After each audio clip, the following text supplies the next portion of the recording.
it's happening in New York, New Jersey, or Long Island. Hear about it with Joe Piscopo. Mornings, 6 to 10 on AM 970. The Answer. Portions of this show sponsored by Route 22 Honda. Jersey Joe on the radio. What a morning. It's 9:24. We get goofy when the camera's on. Curtis, welcome back, man. Good to see you, brother. Great to be here. You had a Michaels of Brooklyn question, did you? Yeah, when you took the tour to see him making the sauce, did you see Michael's grandmother in the kitchen? Was she there? Yeah. No, we asked Fred. We asked Fred. I mean, Frankie asked Fred, what's in the sauce? What do you make to do it? He goes, I don't know. We just do it. We just do it. They just make it. It's how they make it, but it is sensational. Wonderful. And I tell you, and it's so New York. But again, they send it all around the world. Curtis, you're just ripping it up, man. And I read when you send you tweet out, you send out, whether it's on Newsmax or whether it's on Fox Business. You just send up Fox Business about the trade, about the tariffs. This deal with Mexico and Canada replacing NAFTA, this fix that the president did, he did it, and it makes me crazy. We chatted before we went on the air, and forgive me if I go on, but I'm watching some networks, and they go off after Kavanaugh and a beer and some gal that is represented by some greasy lawyer. This is the news. That's it. Right, and then when they go, the president at a press conference, and they show the back and forth with ABC, where the president is just having fun and in his own way. Manipulating the press because they will hijack that press conference. Right. Boom. Then, like 20 minutes in, they get to this deal, this USMCA deal. This is huge. That's right. And this is why the Democrats lose and lose and lose. They don't understand. Yeah. This trade deal is just huge to people like us, Exactly the real right. people Exactly out right. there. Yeah. The NAFTA thing stuck in their throat for 25 years. They saw their jobs go to Mexico. They saw the auto industry go to Mexico. They saw everything just leave this country. And everybody said it wasn't going to happen. And Bill Clinton said you're an idiot if you oppose it. And Barack Obama lied about he was going to renegotiate it. And Donald Trump got it. And when he went to Michigan, he said, we used to make cars in Flint and you couldn't drink the water in Mexico. Now they make cars in Mexico and you can't drink the water in Flint. And that really summed it up. And he said, I'm going to fix it. I'm going to change it. And he just did it. And he's going to win. You just saw President Trump get reelected yesterday. You think so? Yeah. Absolutely. Yeah. But see, all the smart set in Washington say, nah, nobody cares about trade. And you know why they say that? Because they're lazy and they don't understand it. They're out of touch with people, and these reporters don't want to talk about issues. They don't want to read and understand what's really going on. They'd rather talk about some creepy porn lawyer and drugging drinks and I'm looking at the stats that Frankie gave me. To avoid tariffs, 75% of car components have to be made in the U.S., Canada, and Mexico, up from 62.5%. I'm telling you, and I said this before. You know how it affects me as a average Joe? When I ride my General Motors car, and I buy the General Motors car because it is General Motors and it's made in America, and then the rims are shot. Everything's made so cheap now. I'm telling you, and you go take a fix, they go, well, the rims are made in China. Now maybe we'll get some decent quality. We're going to get the rims back to America. Yeah, I'm telling you, man. Boom, boom. Yeah, the rim shots, man. Oh, my gosh, And 30% of vehicles must be made by workers earning at least $16 an hour. That's right. That means American workors. Yeah, that means great. U.S. or Canada. Because down in Mexico, if they paid somebody $16 an hour, I don't think the president of Mexico gets paid $16 an hour. And then we could bring manufacturing jobs in, and we'll start with the manufacturing. Right. Exactly. And look, this is also a shot across the bow at China. What were my exact words this morning, Mr. Morano? Excuse me. What were the exactly? Did I not see? Curtis is with the White House. I'm not the smart I guy used that exact phrase. I said it's a shot across the bow to China. That's right. Because no more are we going to be making stuff in China, shipping it through Mexico, and say, it's North American, it's NAFTA, it's all that. And now we've cleared the decks for the big showdown with China. We've got our deal with Canada, we've got our deal with Mexico, we got our deal with South Korea, and now we can take on the main event. It's time for the WWF main event. In one corner, Donald J. Trump, and in the other corner, Xi Jinping, the Chinese. You know, it's so funny because I said that too. And also, stay with me on this, Curtis, because I see how you wrote about the tariffs. You said about the tariffs. And I see how the president goes to Europe. And then he folds his arms. And that classic picture, with Merkel and with Macron. And we knew it was negotiation to China. Right. And does the military, how big of a part, and this is what I questioned this, and this is what I think, he's looking at the militarization of China. This is daunting. This is scary. When Gordon Chang comes on the show, he tells us about it. Peter Navarro, your buddy, wrote about it in Crouching Tiger from day one when Frankie gave me that book. This is scary. And doesn't the president have his eye on that? But he'll go to the tariffs first. Absolutely. Absolutely. Look, and it's linked. It's linked. The administration put out its national security strategy, and this is the official document that guides every part of the government on national security. Yeah. And it says, our military strength is dependent on economic strength.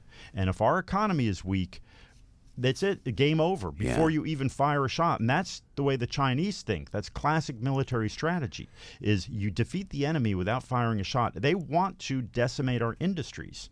And you got a lot of willing collaborators here in this country, not too many blocks, like Wall Street's only a block away, that say, hey, if it's cheaper, we can get it done cheaper in China. Let's move everything to China. And Donald Trump says, no, we've got to make it in America, keep it in America. We still have a country. And that's the big lesson from this New Deal, is we still have a country. We're not just going to be part of a global economy where there are no countries, there is no America, there is no border. No, we have a country. He said in the press conference, it's a privilege to sell goods in America. If you're from another country and you want to sell your goods in America, that's a privilege, not a right. Yeah. We make stuff here. We have our laws. We take care of our workers, make sure you got Social Security at the end of the year, at the end of your lifetime. You're not going to work in some kind of, filthy condition with, stuff falling on you all the time.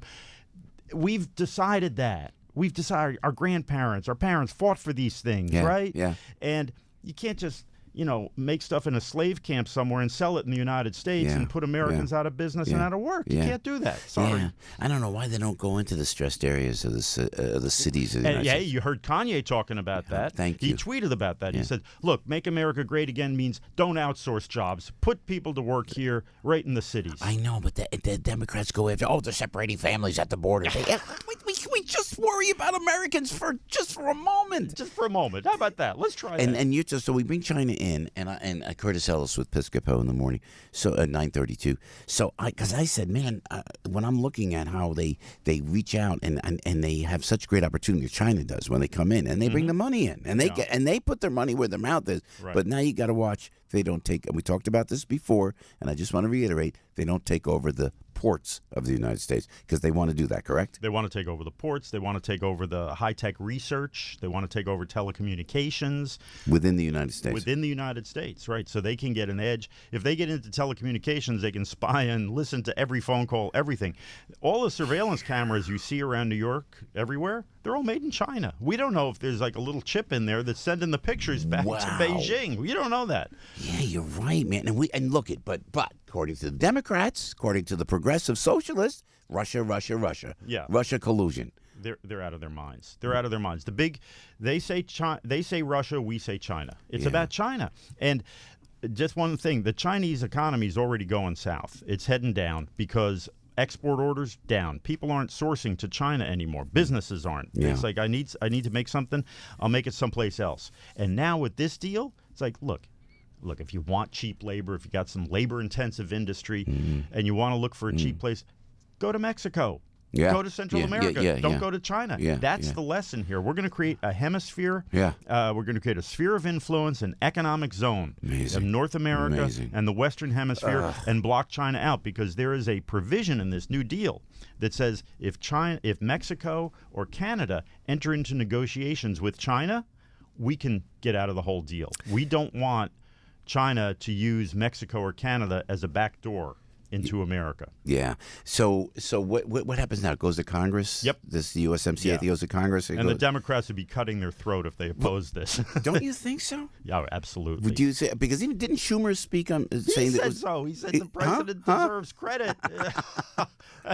You heard like Schumer like choking up as he said it. Like, don't make me type this. I know. Please. I don't know. And he's got the whole press against him, and he's got all the Democrats, and it's all about Kavanaugh. What are you hearing on the inside? Kavanaugh will be confirmed? Kavanaugh will be confirmed. They're going to vote this week. They'll put the vote forth this week. Yes. No matter what. Yeah. Amazing. He's going to make it amazing. I mean, don't get me started on that. Yeah. I mean, these people are so insane. The people hate Trump so much they'll throw everything out. Presumption of innocence, due process, the standard, the foundation of our entire society. Let's get rid of it because Trump's for it. Curtis, you're down there, so let me humbly submit that I stand at the ready because I love bringing. I know he's working to bring Tim Cook and Apple to America. Yeah. I would love to see any help that I could do or we could do. I'll put your name in there if for some. I'm not saying this is happening. I haven't heard this at all. I understand. But if Sarah Sanders retires, you'll be the president. No, please. No, I'll be. No. I could do my Sinatra. We have a little more fun, maybe. No, but I mean, because you have Mike Lindell, that I know is close to the president. I met him when I was out in Minneapolis. Ben Carson, but I'm telling you, I see the vision, and I think I see where the president's going. And I followed the campaign because we study this on the radio show. It's not we don't just come on the air. It takes a lot of work to do it. Yeah. If you could just go and you can get Tim Cook and make iPhone covers, Michael Jordan. I don't want to see kneeling at the national anthem. I don't want to hear all that bluster and that political BS. Get Michael Jordan to come to Camden, to Patterson, to Oakland. Make the sneakers. Right. Make anything. Bring it right to America. Yeah. And I think that's where we're headed. Correct? Yes, exactly. Yeah. That's exactly the vision. Yeah, I love it. I love it, man. Any help that we could give, and thank you, man, for staying on top of this. And you got to read Curtis Ellis. Where can we find you? CurtisEllis.com. I got to set that up yet. AmericanJobsAlliance.com. Okay. AmericanJobs with an S, Alliance.com. Everything I write is posted there because I write for World Net Daily, WND.com, and I write for The Hill, and I write for Real Clear Politics. Yeah, it's good. It all shows up at AmericanJobsAlliance.com. And one-stop shopping. Shout out to our buddy Charlie Finch, Professor Finch, we call him. You've been here for day one. He always spoke in such high regard about you, Curtis Ellis. We appreciate it. God bless you. Keep the fight, my brother. Hey, you keep the fight. Thank you, You're man. the best. Yeah, thank you. You as well. All of you. Thank you. We're trying. Curtis, thank you. Piscopo in the morning. Everybody knows this guy. No, everybody knows he can do a radio show. Joe Piscopo. Mornings, 6 to 10 on AM 970. The Answer.